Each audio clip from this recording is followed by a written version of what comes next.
Hello everyone, welcome to GK by Jyoti ma'am. Friends, आज की इस वीडियो में हम बात करेंगे हिस्ट्री ऑफ हरियाणा से रिलेटेड। आज की इस वीडियो में हम हरियाणा में जो मुगल काल है उससे रिलेटेड और जो सूरवंश है और जो जॉर्ज थॉमस है उनसे रिलेटेड इस वीडियो में हम बात करेंगे। आज की इस वीडियो में हम 3 टॉपिक को कवर करेंगे। इससे पहले मैं आपको इससे पहले जो 4th वीडियो मैंने अपलोड की है उसमें मैंने आपको जो हमारा खिलजी वंश है, तुगलक वंश है, सैयद वंश है और जो लोधी वंश है वो वीडियो मैं आपको प्रोवाइड करवा चुकी हूँ। अगर आपने वो नहीं देखी है तो आप उन्हें ज़रूर देखिएगा। आपको प्लेलिस्ट मिलेगी। प्लेलिस्ट में आपको प्लेलिस्ट के सेक्शन में हिस्ट्री ऑफ हरियाणा के नाम से आपको प्लेलिस्ट मिलेगी। वहाँ पर आप जो हमारी हिस्ट्री की वीडियो चली हुई है उनको देख सकते हैं, बिल्कुल स्टार्टिंग से लेकर। आज ये हमारी 5th वीडियो है और इसमें हम मुगल काल को, सूरवंश को और जॉर्ज थॉमस के बारे में जानते हैं। ठीक है, तो ये हमारी आज की 5th वीडियो है। इसको स्टार्ट करते हैं। वीडियो को स्टार्ट करने से पहले आपसे एक रिक्वेस्ट है, अगर आप चैनल पर फर्स्ट टाइम विजिट कर रहे हैं तो चैनल को सब्सक्राइब करके साथ में जो बेल आइकन होता है उसको प्रेस जरूर कीजिएगा ताकि आने वाली हर एक न्यू वीडियो का नोटिफिकेशन आपके पास बिल्कुल टाइम से पहुँच के। तो चलिए, जो हमारा मुगल काल है इसको स्टार्ट करते हैं। देखिए, आपको ध्यान रख लेना है, जो हमारा मुगल काल है वो 1526 ईस्वी से लेकर 1857 ईस्वी तक रहता है। बीच में क्या होता है, जो हमारा सूरवंश आ जाता है, तो मैं आपको वो भी बताऊंगी कि सूरवंश कब से कब तक आता है। वैसे आपको ध्यान रख लेना है, जो मुगल काल है वो 1526 से 1857 ईस्वी तक रहता है। जो हमारा मुगल काल है इसका संस्थापक कौन था? बाबर था। ठीक है, तो जो मुगल काल था इसका संस्थापक बाबर था। तो अब हम बाबर के बारे में जान लेते हैं। बाबर का जन्म हुआ था 14 फरवरी 1483 ईस्वी को फरगना घाटी में हुआ था। इनकी जो मृत्यु हुई थी इनकी 26 दिसंबर 1530 ईस्वी को। इनके जो पिता थे उनका नाम था उमर शेख मिर्जा और जो इनकी माता थी उनका नाम था कुदलुग निगार खानम, इनकी माता जी का नाम था। ठीक है, इनकी जो आत्मकथा थी उसका नाम था बाबरनामा। इनकी जो आत्मकथा थी उसका नाम बाबरनामा था। ये बहुत बार जो है नेशनल जीएस में पूछा जाता है, तो आपको ध्यान रख लेना है। जो बाबर की मृत्यु हुई थी 1530 ईस्वी में, इसको आगरा में हुई थी इनकी मृत्यु। और जो इनका शव था इसे आगरा के रामबाग में दफनाया गया था, लेकिन बाद में इसे कहाँ पर दफना दिया गया था? काबुल में दफना दिया गया था। ये आपने ध्यान रख लेना है।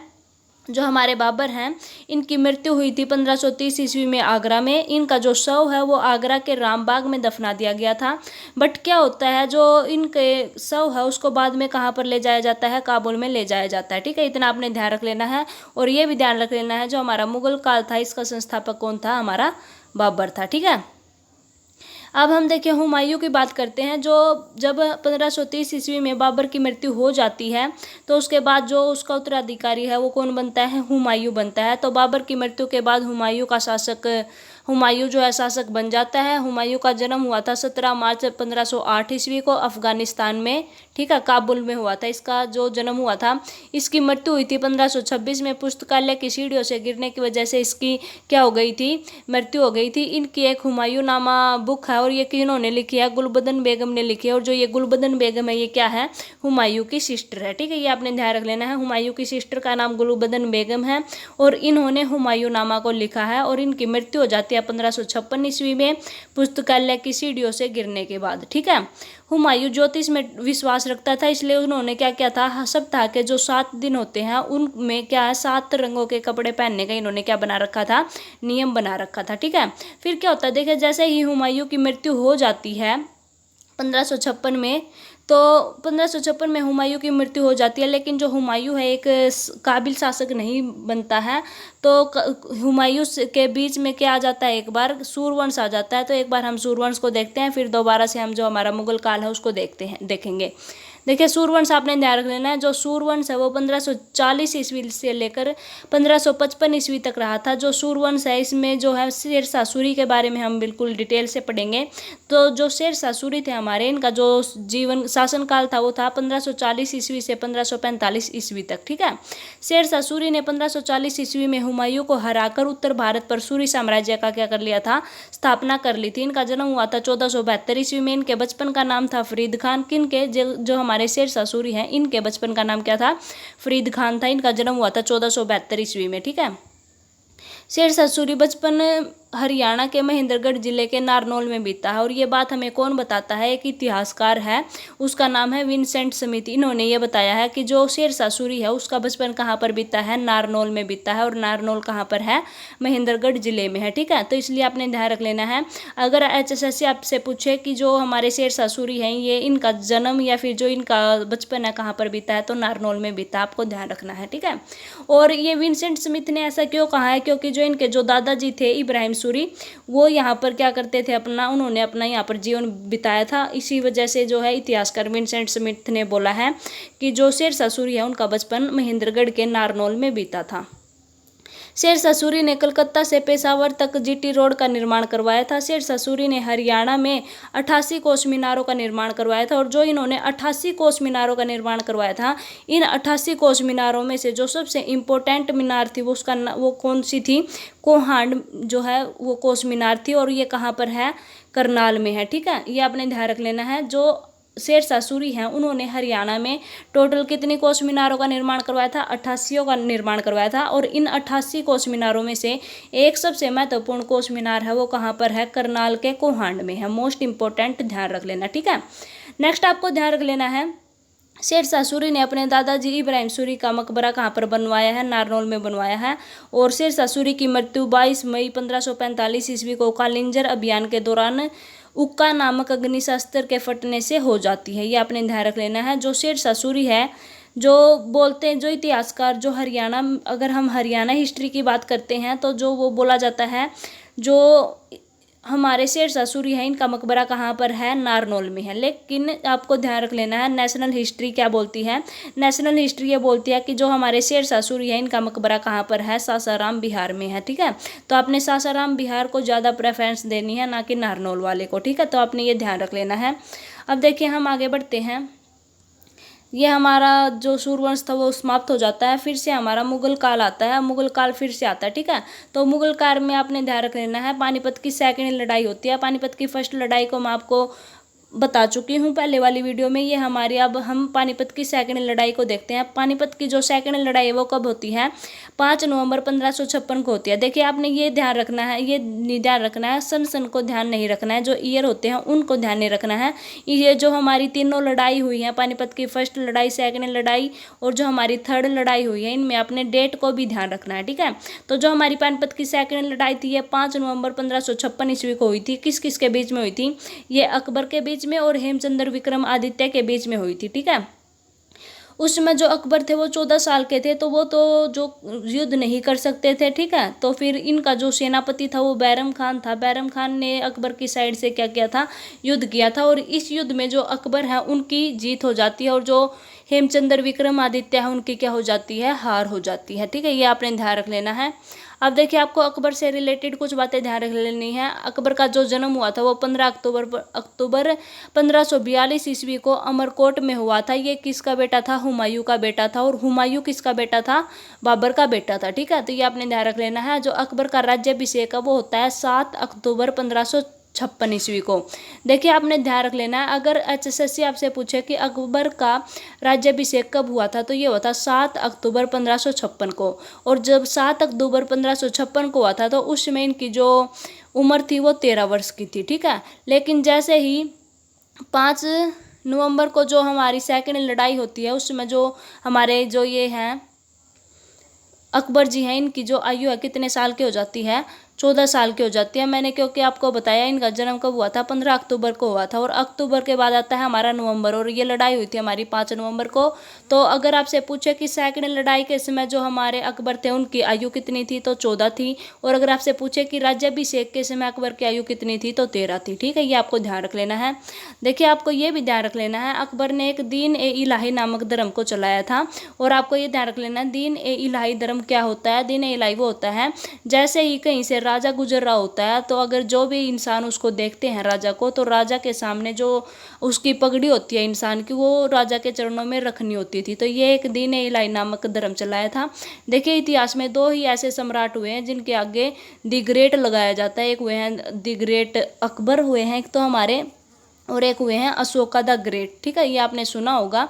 जो एक तो हुए हैं अशोक और एक हुए हमारे अकबर। लेकिन अकबर ने देखे सभी काम क्या किए थे, बढ़िया किए थे, एक नंबर के किए थे। लेकिन जो दीन इलाही जो धर्म चलाया था, इसको सिर्फ और सिर्फ एक व्यक्ति ने अपनाया था, उसका नाम था बिरबल। और एचएसएससी ने एक बार बच्चों को कंफ्यूज करने के लिए बिरबल को ऑप्शन में ही नहीं दिया और ऑप्शन में दे दिया महेश दास। तो आपको ध्यान रख लेना है, जो हमारे बिरबल जी हैं इनका जो बचपन का नाम था वो क्या था, महेश दास था। ठीक है, तो इसी वजह से यहाँ जो एचएसएससी ने महेश दास दिया था, तो जो बिरबल है उनका नाम महेश दास था, तो उसका आंसर हो जाएगा महेश दास। तो दीन ए इलाही धर्म को अपनाने वाला एकमात्र व्यक्ति कौन था, हमारा बिरबल था या फिर महेश दास था। ठीक है, जो हमारे अकबर जी हैं इनका पूरा नाम था जलालुद्दीन मोहम्मद अकबर।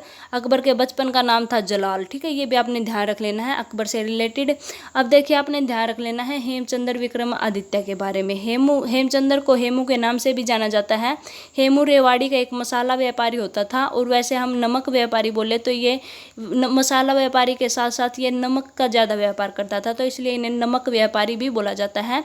हेमू ने विक्रमादित्य की उपाधि धारण की थी। हेमचंद्र 14वां विक्रमादित्य व अंतिम विक्रमादित्य था। ठीक है, 7 अक्टूबर 1556 को दिल्ली की गद्दी को खाली देखकर खुद को ये दिल्ली का सम्राट घोषित कर लेते हैं। दिल्ली सल्तनत में सबसे कम समय तक इनका जो है शासन रहता है, ओनली 28 डेज के लिए। ठीक है, दिल्ली की गद्दी पर बैठने वाला अंतिम हिंदू राजा जो है हेमू था।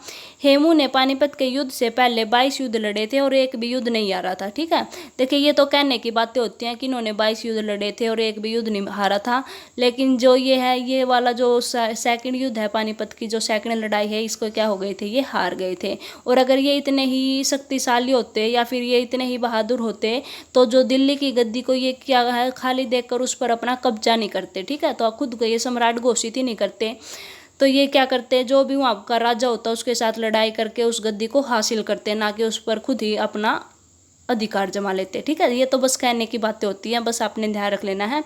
इन्होंने ये बोला जाता है कि जितने भी युद्ध करे थे पानीपत की सेकंड लड़ाई के से पहले, उनमें से ये एक भी युद्ध को नहीं हारे थे। ठीक है, जो हेमू का मकबरा है वो सोंदापुर पानीपत में है।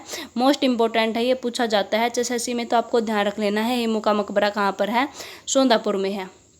ठीक है, 1669 ईस्वी में क्या होता है, जाटों का विद्रोह होता है, और इसका नेतृत्व कौन करता है, राजा राम चूड़ामल और गोकुल जाट, ये 3 करते हैं। और ये किसकी वजह से होता है, इसका कारण क्या होता है, रीजन क्या होता है, ये विद्रोह जाट क्यों करते हैं। तो जो हमारे औरंगजेब जी थे, इनकी कृषि नीतियों के खिलाफ क्या किया जाता है, 1669 ईस्वी में जाटों का विद्रोह होता है। इसका नेतृत्व करते हैं राजा राम चूड़ामणि और गोकुल जाट, ये 3 इस युद्ध का नेतृत्व करते हैं। मोस्ट इंपॉर्टेंट है, ये एचएसएससी में पूछा गया है, आपको ध्यान रख लेना है। ठीक है, फिर देखिए सतनामियों का विद्रोह होता है 1672 ईस्वी में। जो कि सतनामी थे वो किस क्षेत्र में थे, नारनौल क्षेत्र में थे। इसका कारण क्या था, जो सतनामी विद्रोह होता है इसका कारण भी क्या था, जो औरंगजेब की दमनकारी नीति थी वो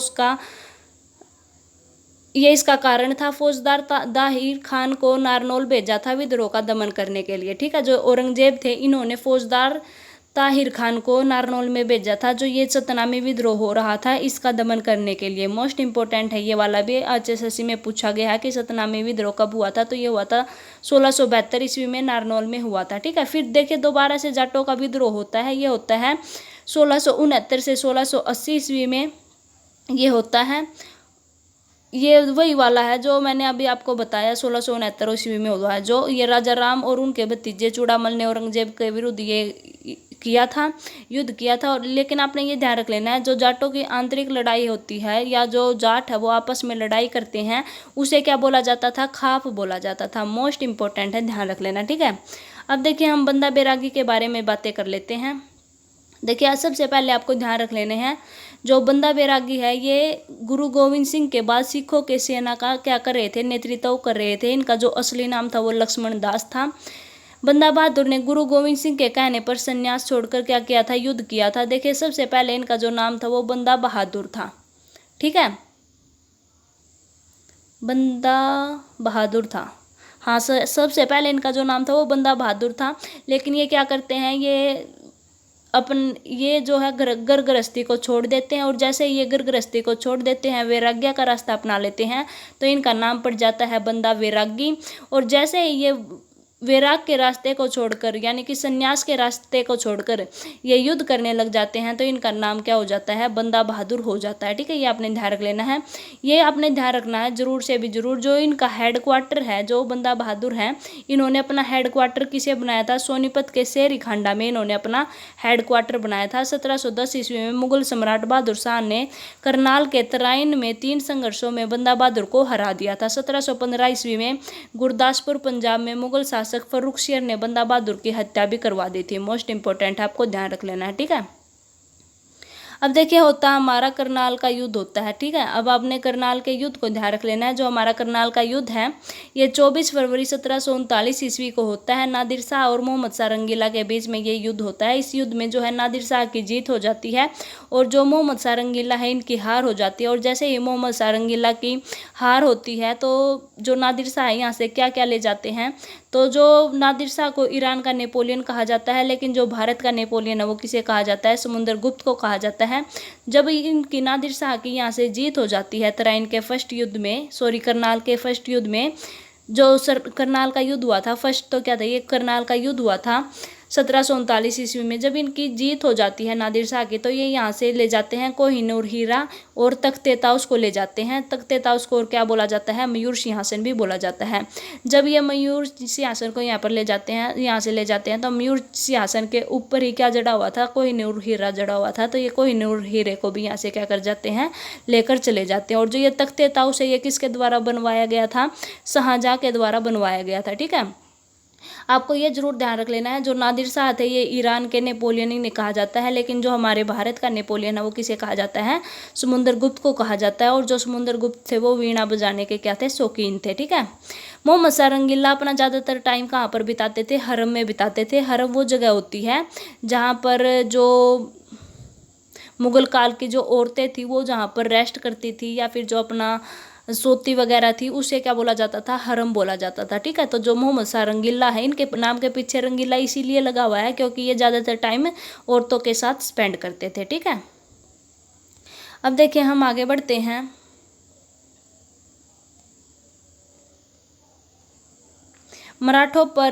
मराठों का प्रभाव हरियाणा पर। 18वीं सदी में हरियाणा में मराठा शक्ति का क्या होता है, उदय होता है। मुगल सम्राट आलमगीर ने मराठों को कुरुक्षेत्र प्रदान कर दिया था। मोस्ट इंपोर्टेंट है, ध्यान रखना है। देखिए यहाँ से आपके ना बहुत से क्वेश्चन फाइंड आउट होंगे, तो आपको बहुत से क्वेश्चन यहाँ से फाइंड आउट करने हैं। जो मुगल सम्राट आलमगीर है इन्होंने क्या किया था, मराठों को क्या दे दिया था, कुरुक्षेत्र को दे दिया था। ठीक है, हरियाणा के जाट एवं राजपूतों ने मराठों की अधीनता स्वीकार कर ली थी। 1756 से 1757 ईस्वी तक हरियाणा पूरी तरह से मराठों के अधीन में आ गया था। देखिए ये क्वेश्चन पूछा जाता है एचएसएससी में कि जो हमारे किस मुगल सम्राट ने मराठों को हरियाणा दिया था, तो जो ये आलमगीर हैं इन्होंने क्या दिया था, मराठों को कुरुक्षेत्र नामक जो जगह है वो दे दी थी। ठीक है, तो ये पूछा जाता है, आपको ध्यान रख लेना है।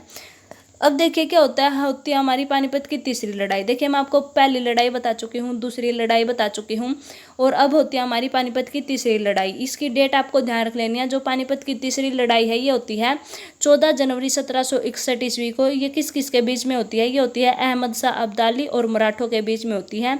इसमें जो मराठों का नेतृत्व है वो सदाशिवराव भाऊ करते हैं। और एक बार मैं ऑफलाइन पढ़ा रही थी तो एक बच्चा उठकर बोला कि मैम ये युद्ध अफगानों के बीच में और मराठों के बीच में हुआ था। मैंने तो ऐसा पढ़ा है। फिर मैंने उनको बताया था कि जो वही अहमद शाह अब्दाली है वो क्या थे, एक अफगान थे। तो आपने भी ये कन्फ्यूजन नहीं रखनी है कि ये अफगानों के बीच में और मराठों के बीच में हुआ था। तो ये आपको नाम जरूर ध्यान रख लेना है, ये अहमद शाह अब्दाली के बीच में और मराठों के बीच में हुआ था। और इनमें से जो मराठों का नेतृत्व कौन कर रहा था, सदाशिवराव भाऊ कर रहा था। ठीक है, और जो अहमद शाह अब्दाली थे वो क्या थे, अफगान थे। अहमद शाह अब्दाली की जो थर्ड युद्ध हुआ था, हमारी थर्ड लड़ाई हुई थी पानीपत की, इसमें जीत हो जाती है और जो मराठे हैं इस युद्ध में क्या हो जाते हैं, हार जाते हैं। ठीक है, यह युद्ध पानीपत में स्थित काला अम नामक स्थान पर है। और इस युद्ध में जो मराठे थे उनकी इतना खून बहा था, तो वहाँ पर एक आम का पेड़ था, उनके खून की वजह से उस आम के पेड़ का रंग क्या हो गया था, काला हो गया था। इसीलिए इसको क्या बोला जाता है, काला अम बोला जाता है। ठीक है, अहमद शाह अब्दाली हरियाणा का अधिकांश क्षेत्र अपने गवर्नर जैन खान को सौंपकर क्या कर गए थे, चले गए थे। मराठा सम्राट सदाशिवराव भाऊ ने पानीपत में देवी तालाब मंदिर का निर्माण करवाया था। और जो सिंह पाथरी गांव है पानीपत में, यहाँ पर क्या हुआ था, यक्ष युधिष्ठिर के संवाद हुए थे। मोस्ट इंपोर्टेंट है, ध्यान रख लेना, ठीक है। यह HSSC के प्रीवियस ईयर क्वेश्चन में भी पूछा गया है कि यक्ष युधिष्ठिर संवाद कहाँ पर हुए थे, पानीपत के सिंह पाथरी गांव में हुए थे। फिर होता है हमारा सिखों का विद्रोह, जो कि 1775 ईस्वी में होता है। सिखों ने करनाल में मराठों के विरुद्ध क्या किया था, विद्रोह किया था। अब देखिए मोस्ट इंपोर्टेंट शख्सियत आती है जॉर्ज थॉमस। जॉर्ज थॉमस को आपको ध्यान रख लेना है। देखिए इनके नाम से ऐसा लगता है कि ये एक इंग्लैंड के निवासी थे, लेकिन ये इंग्लैंड के निवासी नहीं थे, ये आयरलैंड के निवासी थे। मोस्ट इंपोर्टेंट है, ध्यान रख लेना, ये आयरिश थे, ठीक है। यह भारत में व्यापार करने के लिए 1782 ईस्वी में चेन्नई मद्रास में आए थे। 1786 में थॉमस ने हैदराबाद के निजाम के पास तोपची की नौकरी की थी लगभग 1 साल के लिए। फिर जैसे 1786 से 1 साल के लिए नौकरी करते हैं तो 1787 आ जाता है। 1787 में ये क्या करते हैं, थॉमस जो है दिल्ली गुरुग्राम पहुंचकर समरू बेगम की सेना में 6 साल तक ये काम करते हैं। और समरू बेगम का महल कहाँ पर है, गुरुग्राम में है। और जो ग्राम सचिव का पेपर हुआ था जनवरी 2021 में, जो कि कैंसिल कर दिया गया है, इसमें क्या पूछा गया था, ये क्वेश्चन पूछा गया था। और ये जो क्वेश्चन है हरियाणा में फर्स्ट टाइम देखने को मिला था। तो आपने ध्यान रख लेना है, समरू बेगम का जो महल है वो कहाँ पर है, गुरुग्राम में है। और जो जॉर्ज थॉमस था, इन्होंने 1787 ईस्वी में समरू बेगम के पास आकर क्या की थी, इनकी जो सेना थी उसमें 6 साल तक नौकरी की थी, ठीक है। रेवाड़ी के युद्ध में 1789 में समरू बेगम ने मुगल सम्राट शाह आलम द्वितीय के प्राणों की रक्षा भी की थी। ये भी आपको ध्यान रख लेना है, शाह आलम द्वितीय के प्राणों की रक्षा की थी इन्होंने, समरू बेगम ने, ठीक है। समरू बेगम ने जॉर्ज थॉमस को टप्पल की जागीर के कलेक्टर के रूप में नियुक्त किया था। 1793 ईस्वी में मराठा सूबेदार खांडे राव ने जॉर्ज थॉमस को झज्जर और पटौदी के कुछ गांव दे दिए थे। और 1797 ईस्वी में जो थॉमस ने सहारनपुर पर फतेह कर ली थी। सहारनपुर कहाँ पर है, यूपी में है। और जब थॉमस 1798 में हरियाणा में आया, देखिए ये पूछा गया है कि जो जॉर्ज थॉमस है हरियाणा में कब आया, तो ये अकॉर्डिंग टू HSSC पूछा गया है। ये कब आया था, 1798 में आया था, ये आपने ध्यान रख लेना है। और ये कहाँ से आया था, सबसे पहले ये जींद में आया था, उसके बाद हिसार, हांसी, रोहतक, सोनीपत, बहादुरगढ़, झज्जर में ये क्या कर लेता है, अपना डेरा डाल लेता है, ठीक है। जॉर्ज थॉमस ने अपनी राजधानी हांसी को बनाया था और वहाँ पर इन्होंने क्या की थी, अपनी टकसालें भी स्थापित की थी, ठीक है। अब देखिए आपको ध्यान रख लेना है, सिख और पैरोफ्रांसिस और बोगेन, ये इसके फ्रेंड थे। बोगेन, पैरोफ्रांसिस और सिख, इनके बीच में और जॉर्ज थॉमस के बीच में एक युद्ध हुआ था, ठीक है। इस युद्ध में क्या होता है, जो ये तीनों हैं इनकी जीत हो जाती है और जो जॉर्ज थॉमस है इनकी क्या हो जाती है, हार हो जाती है। जॉर्ज थॉमस बेरी झज्जर में क्या हो गई थी, इनकी हार हो गई थी। 1801 में सिखों ने इन्हें थॉमस को क्या कर दिया था, हरा दिया था, ठीक है। ये जो तीनों फ्रेंड थे इन्होंने क्या कर दिया था, जॉर्ज थॉमस को हरा दिया था। कब हराया था, 1801 ईस्वी में हराया था। 22 अगस्त 1802 ईस्वी को बहरामपुर में थॉमस की क्या हो जाती है, मृत्यु हो जाती है। थॉमस का किस्सा यहाँ पर क्या हो जाता है, खत्म हो जाता है, ठीक है। थॉमस से रिलेटेड आपने ये सभी चीज़ें ध्यान रख लेनी है, ठीक है। अब हम थोड़ा सा और पढ़ लेते हैं, बस ये और आपको ध्यान रख लेना है। सूरजंजन गांव की संधि कब हुई थी, 1803 में हुई थी। सूरजंजन को किस कहाँ का गांव है, तो यह महाराष्ट्र का गांव है। यह सूरजंजन गांव की संधि किन किन के बीच हुई थी, तो ये दौलत राव सिंधिया के बीच में और जनरल लेक के बीच में हुई थी। जनरल लेक अंग्रेज अधिकारी था और जो दौलत राव सिंधिया थे ये मराठा थे, ठीक है। और पूरे हरियाणा पर अंग्रेजों का कब्जा हो गया था 1809-10 में। लेकिन जो सूरजंजन गांव की संधि ये कब हुई थी, 1803 ईस्वी में हुई थी, ठीक है। तो ये हमारी आज की वीडियो थी। उम्मीद करती हूँ आपको वीडियो पसंद आई होगी। अगर वीडियो पसंद आए तो वीडियो को लाइक कर देना, अपने फ्रेंड सर्कल में शेयर कर देना। इससे आगे मैं बस आपको हरियाणा की हिस्ट्री की एक वीडियो और प्रोवाइड करवाऊंगी। उस वीडियो में मैं आपको हरियाणा की हिस्ट्री को कंप्लीट करवा दूंगी और हरियाणा की हिस्ट्री के साथ साथ जो हमारी हरियाणा जीके है वो भी कंप्लीट हो जाएगी। थैंक यू, धन्यवाद अपना टाइम देने के लिए। वीडियो पसंद आए लाइक कर देना, शेयर कर देना फ्रेंड सर्कल में भी। और अगर आप किसी स्टडी ग्रुप से जुड़े हुए हैं, जैसे कि व्हाट्सएप पर, टेलीग्राम पर, इंस्टाग्राम पर, फेसबुक पर, कहीं पर भी जुड़े हुए हैं, तो वहाँ पर इसको शेयर जरूर कीजिएगा। धन्यवाद।